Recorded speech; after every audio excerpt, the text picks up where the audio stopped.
శ్రీ మహాగణాధిపతయే నమః. శ్రీ గురుభ్యో నమః. ప్రతి ఒక్కరూ గీతా పఠనం చేయాలన్నదే మా ఉద్దేశ్యం. వారానికి 5 శ్లోకాలు 5 సార్లు రండి, కలిసి గీతా శ్లోకాలను పఠిద్దాం. ఓం నారాయణ నమస్కృత్యం నరం చైవ నరోత్తమం దేవీం సరస్వతీం వ్యాసం తతో జయముదీరయేత్. ఆపదామపహర్తారం దాతారం సర్వసంపదాం లోకాభిరామం శ్రీరామం భూయో భూయో నమామ్యహం. కృష్ణాయ వాసుదేవాయ హరయే పరమాత్మనే ప్రణతః కేశనాసాయ గోవిందాయ నమో నమః. వడుగుడవై మూడడుగుల నడిగితివన్ భళిర భళిర ఎఖిల జగంబుల్ తొడిగితివి నీదు మేనున గడు చిత్రము నీ చరిత్ర ఘనమగు కృష్ణ. ప్రారంభిద్దామా? శ్రీకృష్ణ పరబ్రహ్మణే నమః. షష్ఠోధ్యాయః ఆత్మ సంయమ యోగః. 1 నుంచి 5 శ్లోకాలు చెప్పుకుందాం. మొదటి 5 శ్లోకాలు నేను ఒకసారి చదువుతాను, నాతో పాటు 3 సార్లు పలకండి. మళ్ళీ అందరం కలిసి 5 శ్లోకాలు పఠిద్దాం. శ్రీ భగవానువాచ అనాశ్రితః కర్మఫలం కార్యం కర్మ కరోతి యః సా సన్యాసీ చ యోగీ చ నా నిరగ్నిర్న చాక్రియః.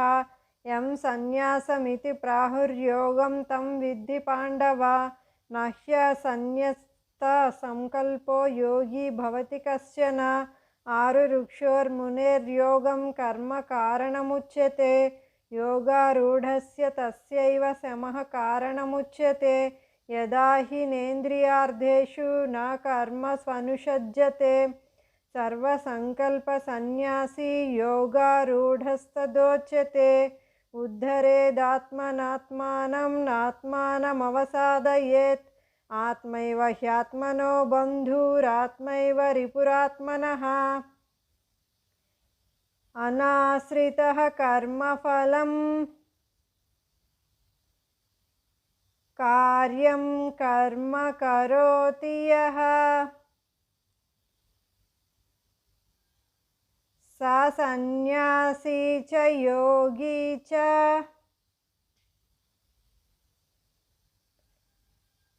నా నిరగ్నిర్న చాక్రియః.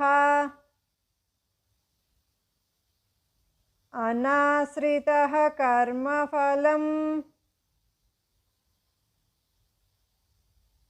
కార్యం కర్మ కరోతి యః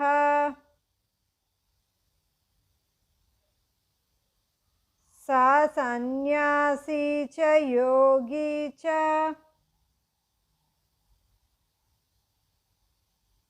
నా నిరగ్నిర్న చాక్రియః. అనాశ్రితః కర్మఫలం కార్యం కర్మ కరోతి యః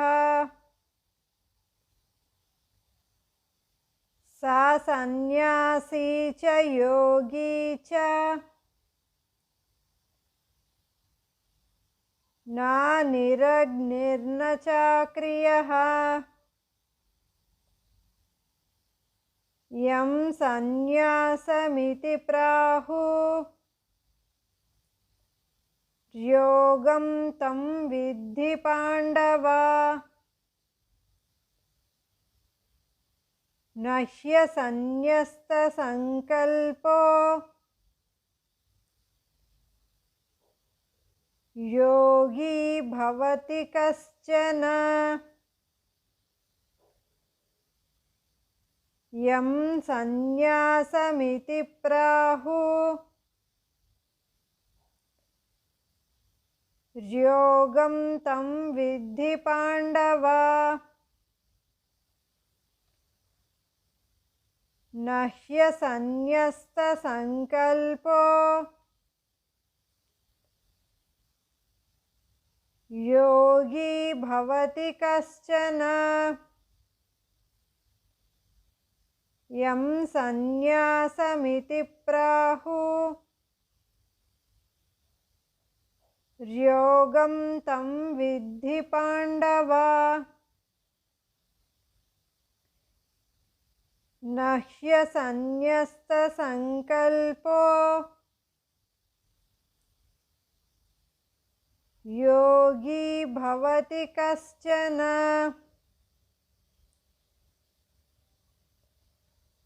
आरुरुक्षोर्मुनेर्योगम् कर्म कारणमुच्यते योगारूढस्य तस्यैव शमः कारणमुच्यते आरुरुक्षोर्मुनेर्योगम् कर्म कारणमुच्यते योगारूढस्य तस्यैव शमः कारणमुच्यते आरुरुक्षोर्मुनेर्योगम् कर्म कारणमुच्यते योगारूढस्य तस्यैव शमः कारणमुच्यते यदा हीनेन्द्रियार्थेषु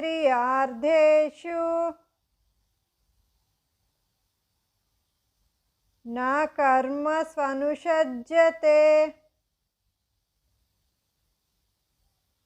सर्वसंकल्पसन्न्यासी योगारूढस्तदोच्यते यदा हीनेन्द्रियार्थेषु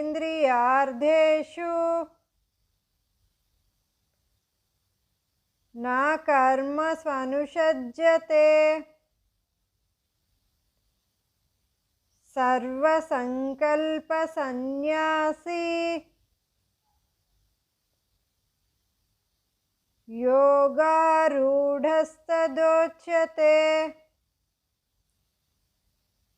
यदा हीनेन्द्रियार्थेषु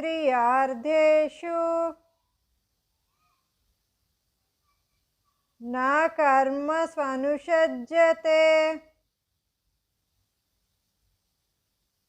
सर्वसंकल्पसन्न्यासी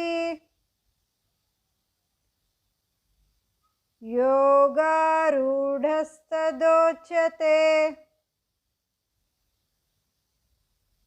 उद्धरेदात्मनात्मानम् नात्मानमवसादयेत् आत्मैव ह्यात्मनो बन्धु रात्मैव रिपुरात्मनः उद्धरेदात्मनात्मानम् नात्मानमवसादयेत् आत्मैव ह्यात्मनो बन्धु रात्मैव रिपुरात्मनः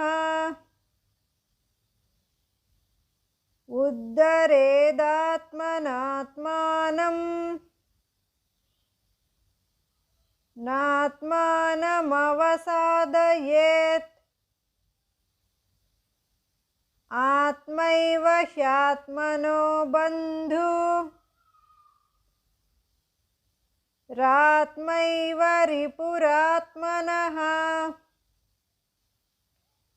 श्री भगवान् उवाच अनाश्रितः कर्मफलं कार्यं कर्म करोति यः स सन्न्यासी च योगी च न निरग्निर्न चाक्रियः यं सन्न्यासमिति प्राहुर्योगं तं विद्धि पाण्डव न ह्यसन्न्यस्तसङ्कल्पो योगी भवति कश्चन आरुरुक्षोर्मुनेर्योगं कर्म कारणमुच्यते योगारूढस्य तस्यैव समः कारणमुच्यते यदा हीनेन्द्रियार्थेषु न कर्मस्वनुषज्यते सर्वसंकल्पसन्न्यासी योगारूढस्तदोच्यते उद्धरेदात्मनात्मानं नात्मानमवसादयेत् आत्मैव ह्यात्मनो बन्धुरात्मैव रिपुरात्मनः. తాత్పర్యం: భగవానుడు చెబుతున్నాడు, కర్మఫలాన్ని కోరకుండా చేయవలసిన కర్మలను చేసేవాడే నిజమైన సన్యాసి, వాడే యోగి. అగ్నిహోత్రాది కర్మలు వదిలినంత మాత్రాన సన్యాసి కాడు. అర్జున, సన్యాసమనినా యోగమనినా ఒకటే. సంకల్పాలను సన్యసించని వాడు యోగి కాలేడు. యోగాన్ని కోరేవాడికి ప్రాథమిక దశలో కర్మయే సాధనం. కొంత సాధన సిద్ధించాక నివృత్తి సాధనమని చెప్పబడుతోంది. ఇంద్రియ విషయాలయందు, వాటి కర్మలయందు కోరికల్ని మరియు అన్ని సంకల్పాలను వదిలివేసిన వాడే యోగారూఢుడుగా చెప్పబడుతున్నాడు. ఈ సంసారం నుంచి ఎవరికి వారే ఆత్మోద్ధరణం చేసుకోవాలి కానీ పతనం కాకూడదు. ఆత్మకు ఆత్మయే బంధువు మరియు శత్రువు కూడా అయి ఉంది. మిత్రులారా, నేను చెప్పబోయే 5 వాక్యాలు శ్రద్ధగా వినండి. గీతా పఠనంతో పాటుగా ప్రతినిత్యం ప్రతి ఒక్కరూ ధ్యానం చేయాలి, చేయించాలి. జీవహింస చేయకూడదు. శాకాహారులుగా జీవించాలి. ప్రసార మాధ్యమాలైన చరవాణి, టెలివిజన్ మున్నగు వాటిని అవసరానికి మించి వాడకండి. దానికి బదులు ప్రకృతితో, చుట్టూ ఉన్న మన వారితో గడపండి. మాతృభాషను గౌరవించండి. పరనింద చేయకూడదు. ఇతరులకు మంచి చేయకున్నా మన మాటలు, చేష్టల వల్ల వారిని బాధించకూడదు. మంచిని ఆశిద్దాం, మంచిగా జీవిద్దాం, మంచిని పంచుదాం. ఓం సర్వే భవంతు సుఖినః, సర్వే సంతు నిరామయాః, సర్వే భద్రాణి పశ్యంతు, మా కశ్చిద్ దుఃఖభాగ్ భవేత్.